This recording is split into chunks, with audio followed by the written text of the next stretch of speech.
itsy teeny weeny yellow polka dot bikini that she wore. Hello. Thank you. I'm sure you've all heard that song before, and I apologize if it gets stuck in anyone's head for the rest of the day. But I'm wondering if you've ever really listened to the lyrics, because until a couple of weeks ago, I had never really listened to them before, so I'd like to review some of them with you.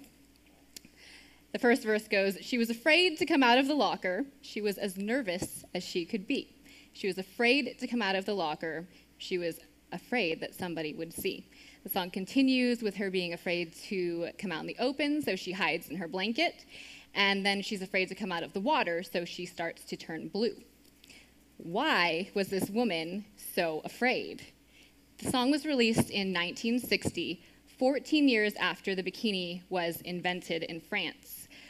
French engineer Louis Réard invented the bikini. He worked in his mother's lingerie shop, and he named it after the site of the atomic bomb testing that year, Bikini Atoll.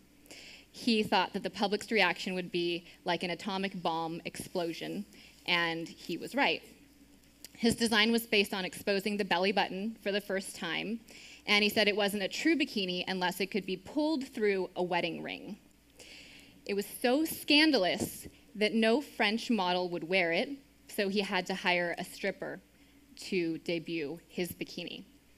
Before Réard invented the bikini, women wore one-piece swimsuits like this, or if they were two-piece swimsuits, they were still very modest, exposed very little midriff, and always covered the belly button. Before that, at the turn of the century, women wore these voluminous bathing costumes, and they used things called bath machines, which were like a 6x6x6 wooden or canvas hut on wheels. The woman would get inside of the bathing machine in her clothes, and then she would change into her bathing costume, and horses or sometimes people would drag the bathing machine down to the shoreline, and the woman would get straight into the water so that no one would see her in her bathing costume. We have certainly come a long way since then, from practically wearing a house, 36 square feet, to wearing about 36 square inches of fabric. You go to the beach today, and it seems like everyone is wearing a bikini. But it was not an instant hit in the United States. It was seen as a suspect garment favored by licentious Mediterranean types. In 1957, Modern Girl magazine said it was hardly necessary to waste words on the so-called bikini because no girl with tact or decency would ever wear such a thing. And one writer described the bikini as a two-piece bathing suit that revealed everything about a girl except for her mother's maiden name. Guards at the beach would measure bathing suits, and women wearing bikinis were sure to get kicked off of the beach. So it's no wonder that the girl in the song was afraid to come out of the water.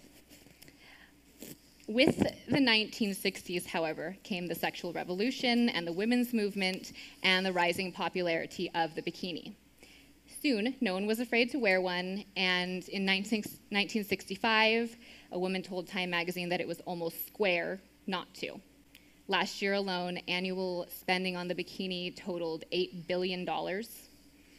The popularity of the bikini has been attributed to the power of women, not the power of fashion.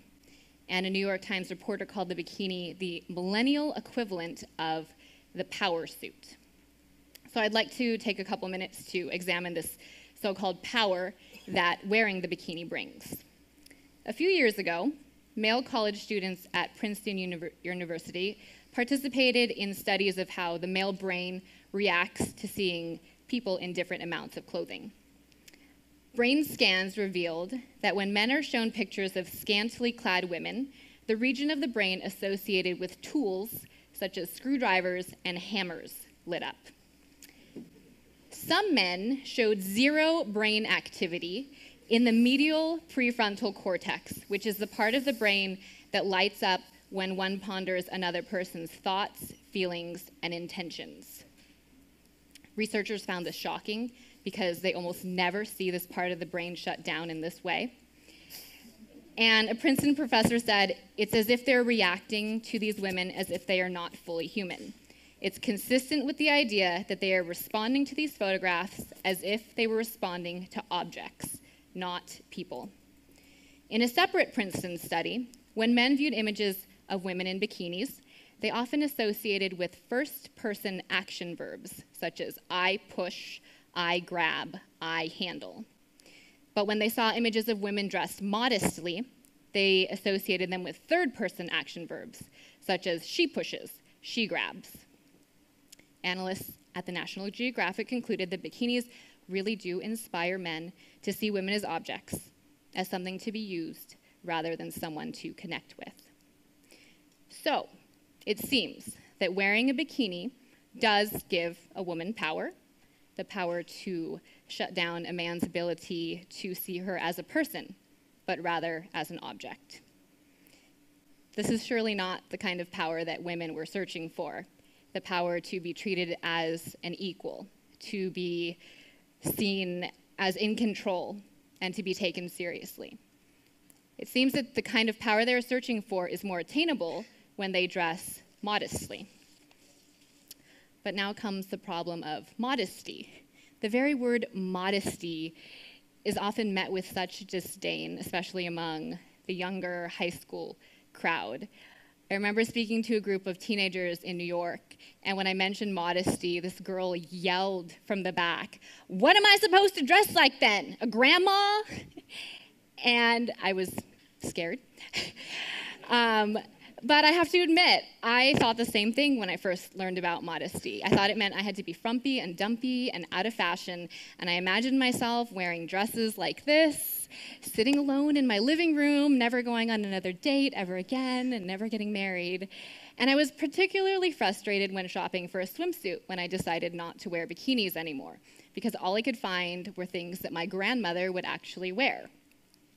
Instead of being discouraged, I took matters into my own hands and I designed my own swimsuit. And the first time I wore it, a few girls asked where I got it. The second time, a few more, and so on and so forth. So I decided to put my MBA to use, which made my parents so happy, and start my own swimsuit company. My goal is to disprove the age-old notion that when it comes to swimsuits, less is more, and that you can dress modestly without sacrificing fashion. My inspiration for my swimsuit line is Audrey Hepburn, who is timeless and classy and who happened to have dressed very modestly. I don't think people think of Audrey Hepburn and think frumpy-dumpy and out of fashion.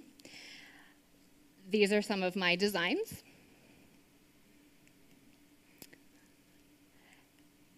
And my tagline is, "Who says it has to be itsy bitsy?" Well, to answer the question, if you look at today's society, everyone says it has to be itsy bitsy. Fashion designers, the media, and let's face it, sometimes parents. Little girls would not be running around in sexy underwear and skimpy bikinis if it wasn't for their parents buying them for them. I believe that the woman was afraid to come out of the water because she had a natural sense of modesty about her that has been stripped away by today's culture. And we need to bring it back. I have dedicated a lot of my time. I travel all over the country speaking to girls about this issue. I've just written a book called Decent Exposure about it. And we need to teach girls that modesty isn't about covering up our bodies because they're bad. Modesty isn't about hiding ourselves. It's about revealing our dignity. We were made beautiful in His image and likeness. So the question I'd like to leave you with is, how will you use your beauty? Thank you.